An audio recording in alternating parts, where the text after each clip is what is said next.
Emmanuel Macron au Groenland. Le président français critique la volonté de Donald Trump d'annexer l'île. Ce n'est pas ce qui se fait entre alliés, dit-il. Selon un député iranien, Téhéran réfléchit à la fermeture du détroit d'Ormuz. La menace fait trembler les marchés.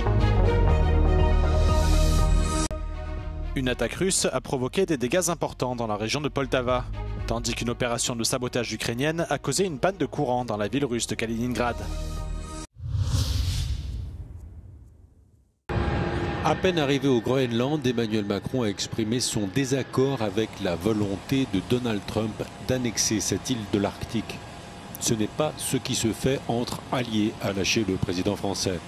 Emmanuel Macron est le premier chef d'État étranger à venir sur ce territoire autonome danois depuis les menaces d'annexion de Donald Trump. Le président américain met en avant des raisons de sécurité. La base américaine sur la côte nord-ouest de l'île est essentielle pour la défense antimissile des États-Unis. And I'm very happy to be here to understand all the problematics, but as well to convey a message of friendship and solidarity from France and the European Union to help this territory to face the different challenges, economic development, education, but as well the consequences of climate change. Le Groenland est la plus grande île du monde et son sous-sol est riche en métaux rares. Le Groenland et le Danemark répètent que l'île n'est pas à vendre.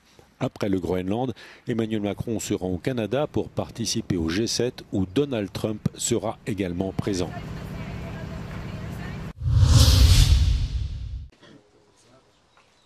La Russie a lancé une nouvelle attaque aérienne massive sur l'Ukraine ce week-end, avec près de 200 drones et plusieurs types de missiles.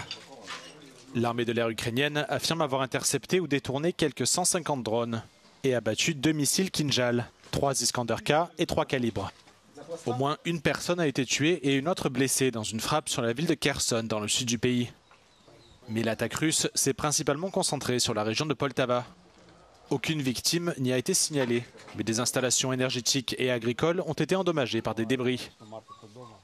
D'autre part, des agents des services de renseignement ukrainiens ont mené une opération de sabotage dans une sous-station électrique de la ville russe de Kaliningrad. Celle-ci a provoqué une panne de courant massive dans la région, affectant des installations industrielles de défense et les forces armées russes situées à proximité. Par ailleurs, les médias locaux font état d'un mort et de 13 blessés dans une frappe ukrainienne sur un site de production de drones au Tatarstan. Dans le même temps, Kiev annonce que la Russie a restitué les corps de 1200 citoyens ukrainiens.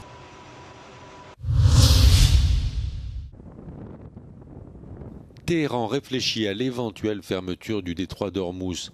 L'information vient du député iranien Esmaël Koussari.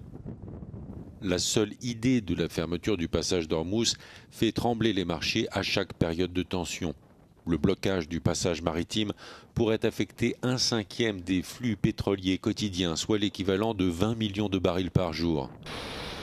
Les traders du marché de l'or noir qualifient le scénario de cauchemar absolu. L'étranglement du détroit d'Ormuz entraînerait une flambée des prix du brut et l'Europe aurait sans doute à gérer une pénurie d'énergie. L'effet domino renforcerait l'inflation et perturberait l'activité, en particulier le transport et l'agriculture. Des navires de la flotte américaine sécurisent le passage maritime. En cas de blocage, une intervention américaine serait probable.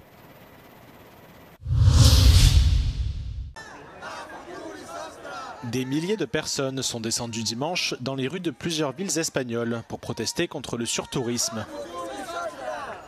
La marche principale a été organisée à Barcelone, en réponse au projet d'extension de l'aéroport du Prat, récemment annoncé par le président de la Catalogne.